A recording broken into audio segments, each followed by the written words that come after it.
சந்தன மணமும் வரும் காற்றினிலே சிவசங்கரி மைந்தனின் அழகினிலே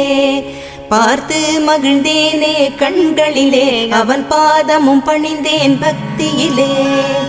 குஹா ஷண்முகா உன் பதத்தை துதித்தே உதிக்கின்ற வேதம் மகத்தான மந்திரம்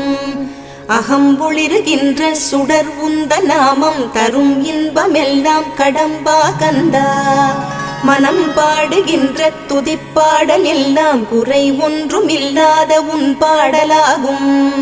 மனம் உருகி பாடி அடி போற்றினேனே அருள்வாய் அருள்வாய் துயர் தீர்க்க வருவாய் சிரகிரியில் சிரம் பணிவோர்க்கு துன்பம் ஒன்றும் இல்லையே பொறுத்தருள்வாய் பொறுத்தருள்வாய் சென்னிமலை ஆண்டவனே.